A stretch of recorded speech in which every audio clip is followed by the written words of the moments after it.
The Miami Heat just robbed the NBA again. Year after year, I bring you guys a video breaking down how the Miami Heat simply exceed all expectations during the NBA draft. And 2 nights ago, on night 1, with the 20th overall pick, they were able to get one of the best players out of the entirety of the NBA draft.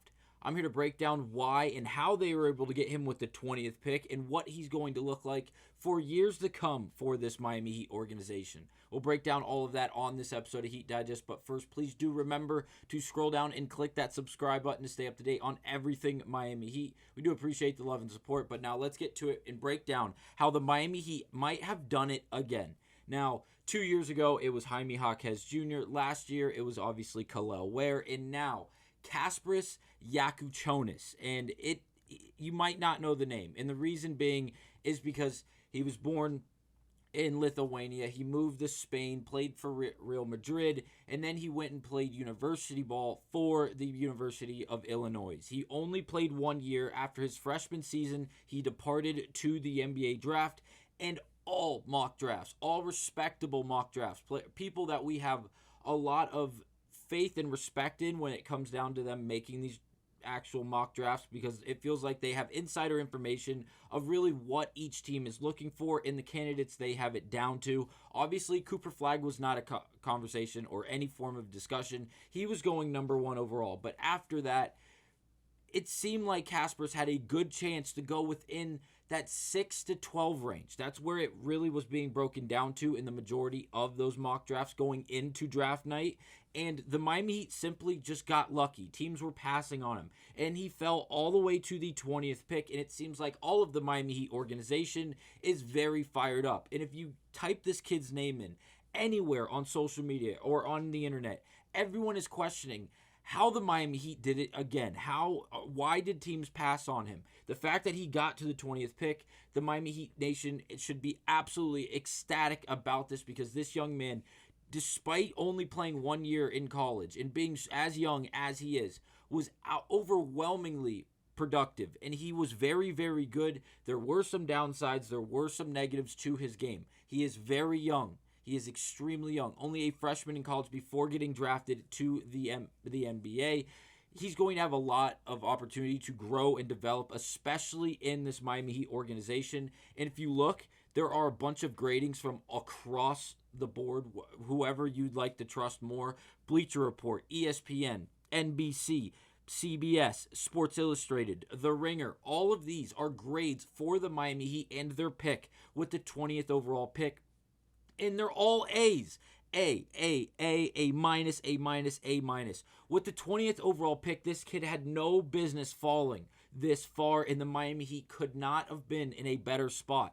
Now, they now acquire a 6'5" guard who is now going to be playing alongside players like Tyler Hero, possibly Andrew Wiggins if he stays a part of this Miami Heat organization, and obviously Bam Adebayo and Kellan Ware and the rest of this mix. He's going to be extremely good. There's a few things that stand out to me from his game. Now, the turnovers are the biggest flaw. We'll start with the bad before we get to the good. The flaws in his game are simply just really getting caught in bad situations and turning the ball over. Now, that happens because, again, I believe he's still very young with more experience and now learning next to other professional basketball players in such a great organization down in Miami. I think this could really unlock all of the skills he possibly has in his abilities. Now, the footwork is going to be one of the highlights. You heard me preach this when the Miami Heat drafted Jaime Jaquez Jr. out of the UCLA just a few years back. His footwork, once he got to the NBA, was the one thing that stood out amongst everything else. Yes, he was a dynamic type of 2-guard/3 that had the ability to handle the basketball and knock down an open shot. Now, the shot wasn't great. I will say Kasparas' shot seems to be a lot better. He can also shoot off the dribble as well as playing off the ball. But the footwork, his ability to slash to the basket, is going to stand out amongst the rest. Yes, are we going to see him shoot a handful of threes when he gets onto the floor?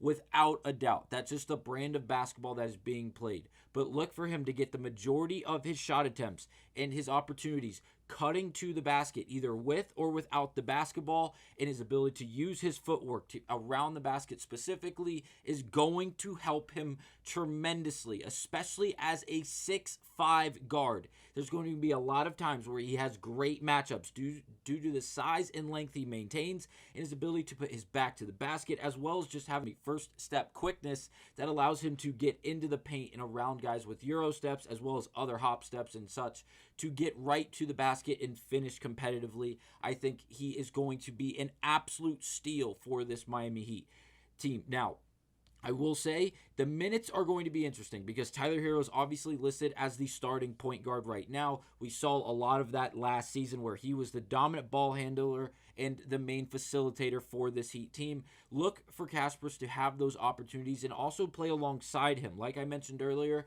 the ability to play off the ball is going to really stand out, especially early, as I'm going to assume head coach Erik Spoelstra, one of the best in the game for the last 2 decades plus, and going into the seasons coming, he's not going to put all the pressure in the world on this young man. He's going to allow him to play off the ball, allow players like Tyler Herro, players like Devion Mitchell, players like Bam Adebayo and Kel'el Ware and Jaime Jaquez Jr. that have been in the professional level of basketball to really set him up and not make him force the issue here and really put him in a position where the pressure will be amplified for him to get the job done when he simply doesn't have to be the main ball handler all the time for this Heat team because of the great other options going forward that he'll be playing alongside with.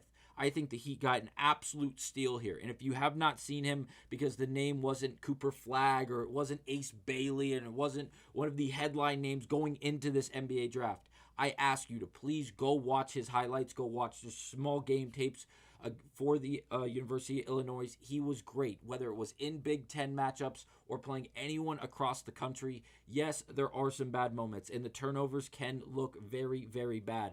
Keep in mind the age. Keep in mind that he was playing overseas for the majority of his life before coming over here and playing the freshman year basketball collegiately, obviously, for the University of Illinois, where, again, he was a standout player. I will point out during the NBA draft when he was officially called to the stage with the 20th overall pick, he was there was a stat that came across, he's one of 2 players last year as a freshman to average 15, 5, and 4.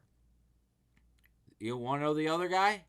Cooper Flagg. Now, I'm not saying he is Cooper Flagg. I'm not saying that. Cooper Flagg is going to be a transcendent player. And the fact that Dallas, he's going to be very good in Dallas. I'm not even going to get into the Dallas situation because that is just a whole can of worms we're not going to get into. But to go along with Kasparas, his mentality, as well as all the other dynamic things he has going with him, with the size, with the frame, the overall ability that he has on the basketball court, specifically offensively, with the ability to slash, the footwork, and how good that is, as well as his ability to shoot the three-point shot. Despite shooting in the low 30 percentile last year in college, look at the usage rate, look at the shots he was putting himself in as a freshman, trying to stand out, in which he did, but the turnovers as well as the forced shots from behind the three-point arc are going to diminish really the overall visual aspect when you look at the stats, whether it's in this view or if you look in the advanced stats category.